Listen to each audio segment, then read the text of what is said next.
नमस्कार लासो फ्याफुल्ला टासी देलेक सम्पूर्णलाई आज विक्रम सम्वत 2082 साल कार्तिक महिनाको 3 गते सोमबारका दिन आज पर्सा जिल्लाको ठोरी गाउँपालिका वार्ड नम्बर 4 घ्याङडाँडा स्थित साङक रिन्छेन लिङ गुम्बाको भवनभित्र उपस्थित भएका छौँ। हामी एउटा विशेष पर्व परेको छ। आज वैदिक ज्योतिष शास्त्र अनुसार हरेक वर्ष कार्तिक कृष्ण पक्षमा जम्मा 5 दिनका लागि तिहार पर्व मनाउने चलन छ र यो जुन 5 दिनको अवधि छ तिहारको, यसलाई वैदिक ज्योतिष शास्त्रमा यम पञ्चक भनिन्छ। यम पञ्चकको आज तेस्रो दिन लक्ष्मी पूजा परेको छ। कार्तिक 6 गतेको दिनमा समापन हुनेछ र 6 गतेको दिनलाई यम द्वितीय अर्थात् भाइटिका भनिन्छ र भाइटिका पछि समापन हुन्छ। हिन्दू संस्कार अनुसार आज लक्ष्मी पूजाको दिनमा धनकी देवी लक्ष्मीको पूजा आराधना गरिन्छ।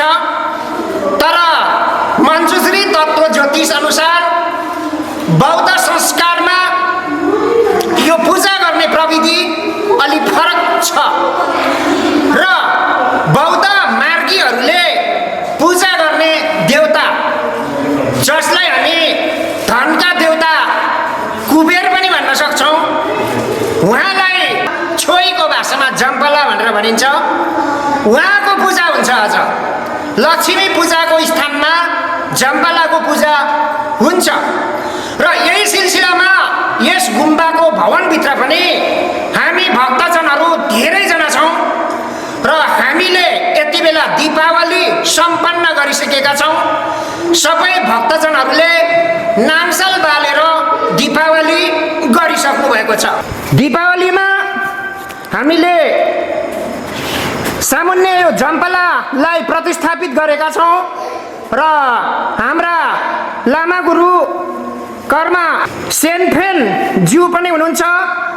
धेरैजना विशिष्ट व्यक्तित्वहरू हुनुहुन्छ। हजुरहरू देख्न सक्नुहुन्छ। वार्ड नम्बर 4 क्षेत्रका निर्मल बस्तीदेखि गुम्बा लाइनसम्मका धेरै भक्तजनहरू यहाँ भेला भइसक्नु भएको छ। विशिष्ट व्यक्तित्वहरू हुनुहुन्छ र महिला मणिपा जीहरू पनि हुनुहुन्छ।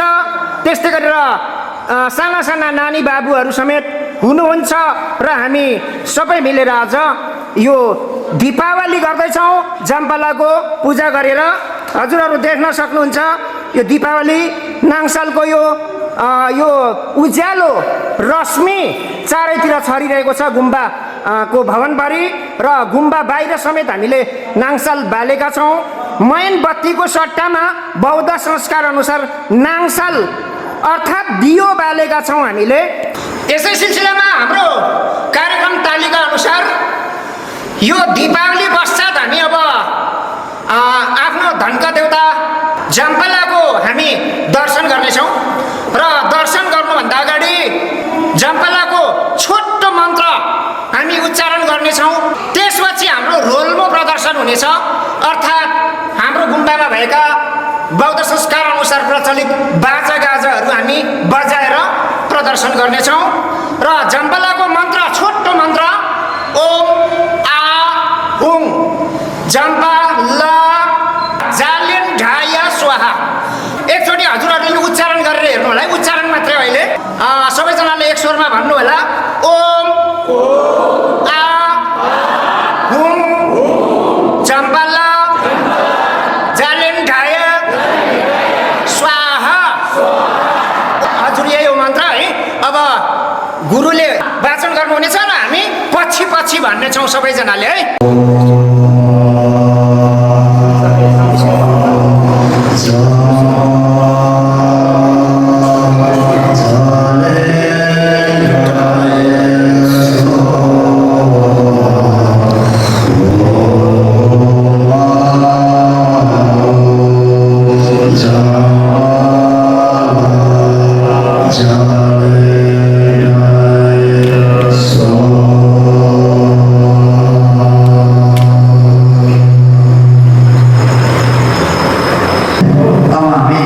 खाता लिएर चाहिँ जम्बालाई दर्शन गर्ने खाता चलाउने त्यसपछि हाम्रो छोटो कुरा राखेर चाहिँ हामी बिदा गरौँ है।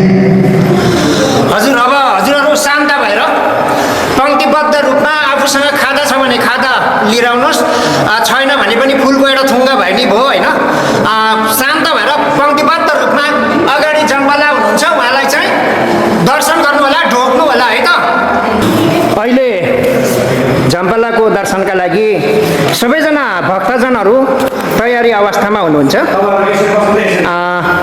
दीपावली नङसल बलिरहेकै अवस्था छ र धेरैजना हुनुहुन्छ भक्तजनहरू, महिला दिदीबहिनीहरू पनि धेरैजना हुनुहुन्छ।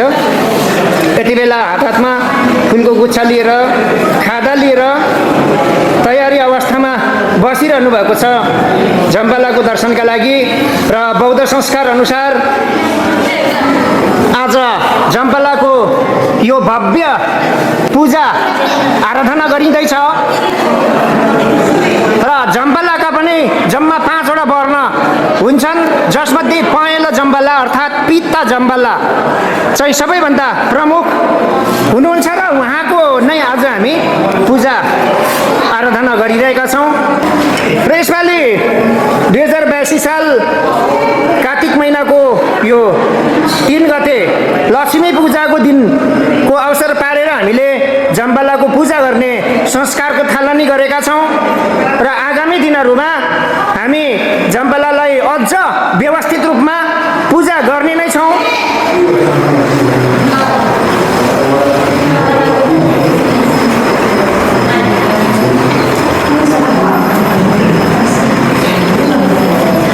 शान्त वातावरणमा गुम्बा भवनभित्र सबै भक्तजनहरू तयारी अवस्थामा बसिसक्नु भएको छ।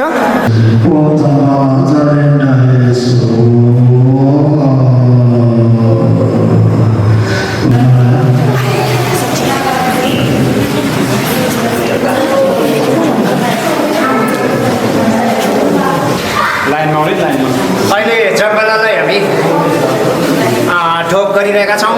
प्रत्येक भक्तजनले आफ्नो आफ्नो हातमा भएका खादा लिएर दर्शनका लागि अगाडि गइरहनु भएको छ।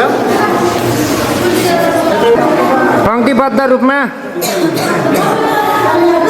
भक्तजनहरू जम्बालाको दर्शन गर्दै हुनुहुन्छ। यो सामुन्ने जम्बाला हुनुहुन्छ, उहाँ पहेँलो वर्णको हुनुहुन्छ र पहेँलो जम्बालाको आज हामी पूजा आराधना गरिरहेका छौँ। आज लक्ष्मी पूजाको दिनमा यो जम्बालाको पूजा यसरी सम्पन्न गर्दैछौँ। धेरैजना हुनुहुन्छ।